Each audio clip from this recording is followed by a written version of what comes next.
What's up, guys? I'm your host, Luke Whaley, and you are listening to Believe It or Not. So, today is my 363rd episode, and guys, I cannot believe we've made it this far. The next 3 episodes will be pretty emotional for me, not just because I have a year's worth of episodes, practically over 6,000 hours worth of audio recording, but that the next 3 episodes, including today's episode, hits a little close to home for me. If you've been listening for a while, you may have heard me mention the Calhoun Creeper. This serial killer had a reign of terror in 1991. He killed at least 6 teenage girls, 2 women, and 1 man. Ever since I started, believe it or not, I've wanted to have an episode or a few episodes on this case, but because of me and my family being in the center of this case, it's been getting pushed off for some time now. I figured since we're on the corner to that 365 episode mark, then I'd like to end these last 3 episodes on this case specifically. Some of you may already know about the Calhoun Creeper and how the case kind of played out, but no one has heard my side of the story. 1 out of 6 of his victims was my own cousin, May Whaley, but that's not where the Creeper's terror started. His first victim was 13-year-old Amanda Wright.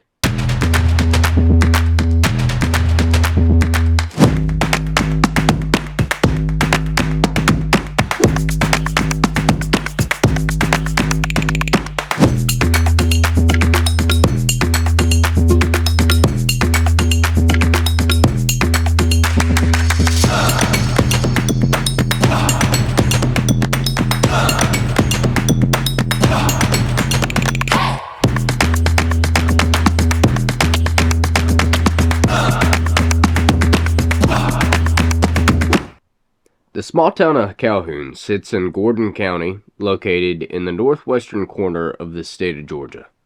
Calhoun is the town home to the Resaca battlefield, an important battle in the Civil War. Friday, April 5th, 1991 marked the first attack of the Calhoun Creeper. The town would see its first brutal serial kidnapper and serial killer ever. At 7:43 a.m., 13-year-old Amanda Wright left her home to go to school. Amanda was an only child, and both her parents worked all the time, so she was stuck with having to ride her bike to school and back home. Though it wasn't a terrible thing, because the Wrights only lived 0.8 miles away from Calhoun Middle School. This was only a 5-minute ride by bicycle from her house. That day, Amanda never made it to school. Somewhere within the 0.8 miles between her house and Calhoun Middle, she was taken by the soon-to-be-named Calhoun Creeper. Amanda's mother, Mary Wright, arrived home that evening around 7 p.m. It was typical that Amanda would already be home before Mary was, so she was confused to find out that her daughter wasn't in the home anywhere.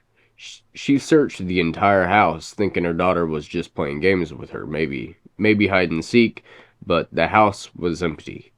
Mary immediately started calling the parents of Amanda's friends and asked if Amanda was with them, but they said they hadn't seen her and that they'd keep a lookout and let her know if anything was seen. That's when Mary started freaking out and finally called 911. The operator told her what any other operator would have. She'll show up, she's just a teenager, just be patient and give it a few hours. But Mary was scared. Amanda was a small, scrawny, 13-year-old girl, and Mary knew she couldn't fight against anyone who tried to hurt her. The next morning came around, and Mary had put up signs around the neighborhood. Signs told of Amanda's description, what she was last wearing, and the description of her bicycle. She called the school and asked if Amanda showed up for class, but they told her she never showed up.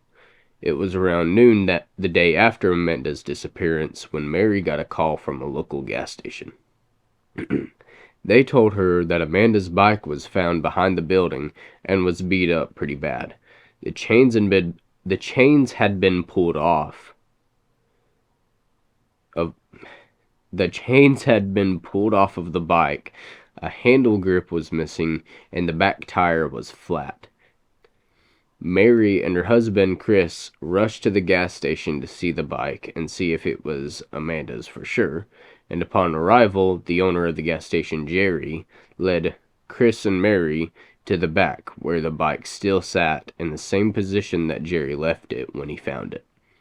Finally, the cops came out and started an investigation. One of the first things that stood out was the whereabouts of Amanda's bike. The gas station it was found at wasn't in the route that Amanda would take to get to Calhoun Middle. The gas station was the opposite way from the school. Mary knew something was off and had known since the night before. She knew Amanda would never just leave and run off, and it's not like she didn't know her way to the school. She knew her way around Calhoun, and Mary didn't believe that she just up and ran, which is what Detective Moore kept suggesting. No new clues pointed to Amanda's whereabouts until Sunday, April 7th, when the Calhoun City Police Department received a call. When the call was answered, the woman on the other side of the phone told the operator that she had just found a body. She was at Calhoun City Park and found the girl's body in a creek. The operator immediately sent the Calhoun City Police Department to the park. When Calhoun City Police Department arrived, they began their investigation. Mary and Chris arrived at the park within minutes of the department calling them. Mary identified the body as Amanda's, and then the body was taken to the morgue. According to the woman's statement, she lost control of her dog and let go of the leash. The dog ran into the creek just a few yards away from Amanda's body, and that's when the woman saw her body and called 911. Her body was found with 3 stab wounds in the chest, and when the forensics came back, she was killed sometime early morning on April 7th. The next day around noon, Barbara Klein walked into the police department. Barbara lives on the same street as the Wrights, and when she sees Detective Moore, she tells him that she saw a man in a Renault Space. She says the van looked like it had been beaten up, as if it had recently been in a wreck. The man in the Renault Space pulled over on the side of the road as Amanda was riding her bike. Amanda stopped her bike and turned to face the man in the van. Barbara claims she was watching out of the front window as Amanda jumped back on her bike and rode down the side of the road. The man in the Renault then drove off the opposite way. But what Barbara tells Detective Moore next sparks his interest. Barbara tells that she knows exactly who drives the Renault Space. The man, Henry Wells, lives a few blocks down from Barbara and has always given Barbara said bad vibes. She claims that she's seen Henry stop on the side of the road and talk to young girls as they walk by. Barbara gives Detective Moore Henry's address, and he immediately sends a few officers out to bring in Henry. When Officer Lionel and 2 other officers arrive at Henry's house, they knock on the door a few times. Henry comes to the door within a few seconds. He acts nice and calm at first, claiming he had no idea what Officer Lionel was talking about. But Lionel knew this was the man, because his Renault Espace was sitting in the driveway, and just like Barbara had said, there was a massive dent in the driver's side passenger door.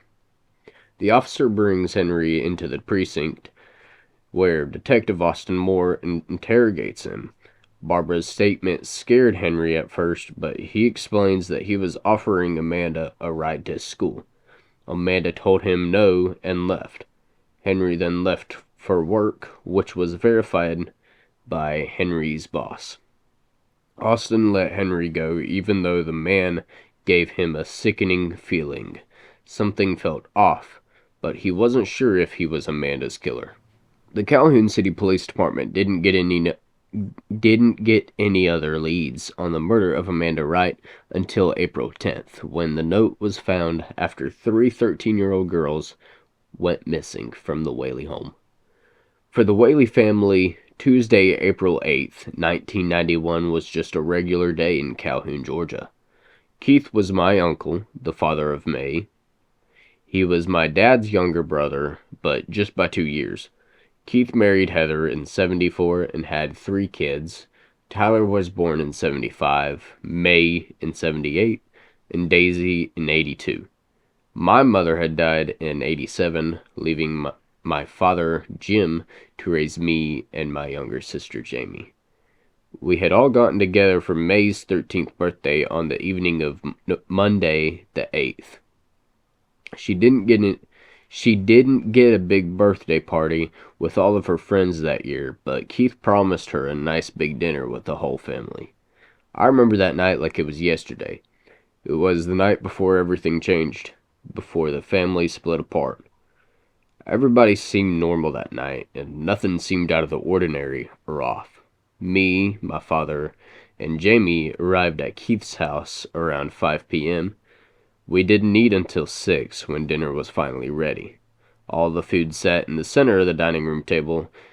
It was a roasted chicken, corn, green beans, and potato salad for the sides. After dinner, we played a few card games and a few board games, and talked until later that night around 9. My side of the Whaley family went our separate ways. It was soon after we left when Rachel Edwards and Lily Hatfield arrived at May's house. They played a few board games before May had the idea of talking to Tyler and convincing him to take them to the local ice cream shop down the road.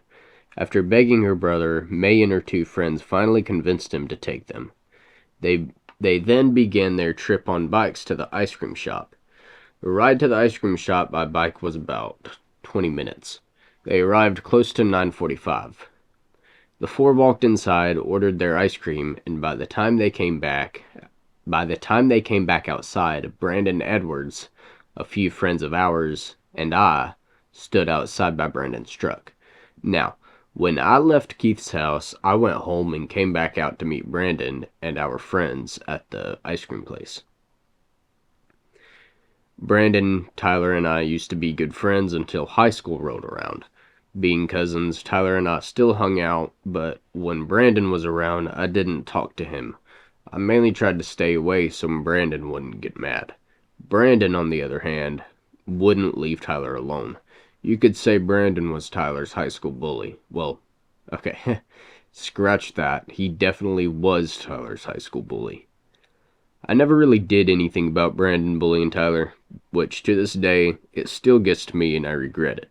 It wasn't until this night when I stood up to Brandon and finally defended my own cousin. Once Tyler and the girls walked outside, it kind of surprised me because they were the last people I expected to see at the shop that night. My friends and I had arrived after Tyler, so I never saw him and the girls walk inside. Brandon approached Tyler, who tried to ignore him, but Brandon wasn't one to walk off when he was trying to talk to someone. He was just stubborn like that, you could say. Brandon ran up to him and shoved him to the ground, making Tyler drop his ice cream cone. By now the girls stepped away and started yelling at Brandon to stop, but of course, he didn't. Tyler stood up, but just as he did, Brandon walked up to him and punched him in the face. Tyler backed up a few steps, but again, Brandon punched him. This time he punched him more than he usually did. All the meanwhile, Brandon was yelling at him, calling him ugly names and cussing at him. This was normal, but the continuous punching wasn't. See, they had gotten in quite a few fights before, but typically, Brandon didn't punch more than twice. Excuse me. This is when I finally stood up to Brandon. I couldn't stand to watch him beat up my cousin, so I stood from the tailgate of Brandon's truck and ran over to Brandon. I grabbed his arm, pulled him backwards, and he turned around and punched me. Tyler gained his balance, took his stance, and punched Brandon, but he easily dodged the punch. He just reared his fist back and punched Tyler in the face. Tyler fell over onto the asphalt below and blacked out. I thought he was going to wake up and stand, but he just continued to lay there. Kept thinking to myself, was he dead? I could have stopped Brandon, but I didn't. Excuse me, I'm sorry. The girls stood a few feet away crying, but that's when I saw the ice cream shop worker standing in the doorway of the building. She held a phone to her ear and was talking. I couldn't hear anything she was saying, but I knew she had called 911. Was Brandon gonna go to jail? I kept asking myself. By the time the cops got there, Brandon was gone. He had jumped in his truck just as he heard the sirens. He pulled out of the small parking lot and disappeared down the road somewhere. I second-guessed myself going after Brandon, but I didn't want to leave Tyler's side.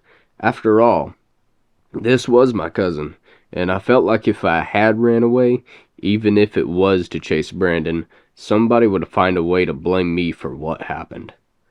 The paramedics arrived seconds after the cops did. Cops pulled me away from Tyler's body, and luckily he was alive. He was unconscious, thank God. I had no idea what I would have done if he wasn't alive. To this day, I've always blamed myself for what happened. I should have stepped in sooner. The cops questioned me, and I told them exactly what happened. We were hanging out when Tyler, his sister, and her friends got ice cream. They walked out, and Brandon approached Tyler. The fight broke out, and I tried to intervene, but I couldn't stop Brandon from doing anything. I explained to them that he's had a rough past. His parents were divorced. Typical teenage boy. They understood what I was saying, and the cops left and went back to the station. They didn't try and look for Brandon or anything. They just left. I got a hold of May's parents from the shop's landline and offered them that I would take the 3 girls home. They had Daisy with them and were already on the way to the hospital to see Tyler. It was 10:15 when the girls and I arrived at May's house. I dropped the 13-year-old girls off at the house and left. I had no idea that was going to be the last time I'd see the 3 girls. Ever. Keith and Heather arrived at their home close to 12:20 a.m. Heather was the first one in the house, and as soon as she stepped foot out of the car and into the garage, she called for her daughter. "May!" she shouted, but May didn't call back. Daisy got out of the car next and made her way into the house. "Go straight to bed," Heather shouted at Daisy as the 9-year-old ran through the door and into the kitchen. Heather went to the back seat and helped Keith get Tyler out of the car. That's when the scream pierced through Heather's ears. Heather, David, and Tyler exchanged a few looks, then Daisy appeared back in the doorway. She was covered in blood. Heather rushed to her daughter and stopped a few feet in front of her. She stared at her daughter in shock. She had no idea what the blood was from or how she got covered in it so quickly. "What happened?" Heather asked. Daisy cried and whimpered as she tried to explain. There's blood everywhere." Heather just thought she was talking about her clothes, not whatever was inside the living room, the hallway, the bathroom, and May's bedroom. Heather told Daisy to stay here, and she walks into the kitchen.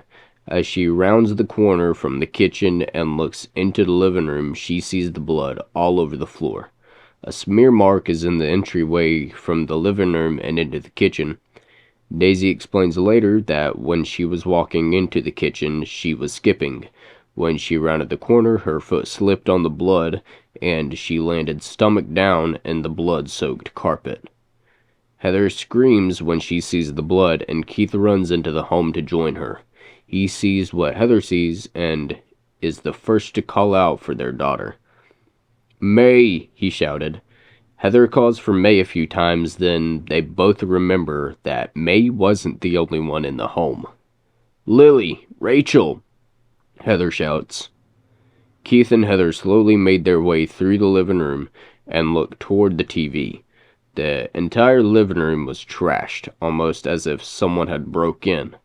The back door that led onto the back porch was hanging wide open, swaying back and forth with the wind, and a smeared track of blood flowed from May's bedroom door, the bathroom door, down the hall, through the living room, then out the back door that was currently open. Heather didn't want to believe it, but she says that she had a feeling nobody else was in the home. The two made their way through the home into the bathroom that came before May's bedroom. Keith pushed the cracked door open and revealed a blood-covered toilet. The blood trail went from the toilet to the door and connected to the other trail in the hall. They didn't call out their names anymore. They just followed the blood trail in the opposite direction it was going. Heather remembers reaching out to push May's bedroom door open before Keith grabbed her hand and pulled her aside. He told her to stay in the hall while he walked in. He didn't want her seeing what he was about to see. As soon as the door opened, he saw the mattress lying on the floor instead of on the bed frame. Blood covered the mattress and all the sheets on it. One of the two windows in her room was shattered, and a bloody rock lied on the floor in front of the window. There weren't any dead bodies, though. May's, Lily's, Rachel's, none of them. Just a mixture of the girl's blood. Keith says he jumped when he heard Heather shout his name. He could hear the trembling in her voice as she shouted, so he quickly made his way back down the hall and into the kitchen. He said that when he was running through the house, it didn't feel as if he was running. It all happened in slow motion. All he could think about were the hundreds of bad possibilities that could have happened to the girls. He thought that Heather found a body, or bodies. Once he reached the kitchen, Heather was leaning against the counter, staring at a piece of paper. Keith looked at the paper and read what it said. "They call me CC, the Calhoun Creeper." Alright guys, thank you everyone for listening today, and I hope you all have a great and wonderful day. See you next week when we follow up on part 2 of 3 of the Calhoun Creeper.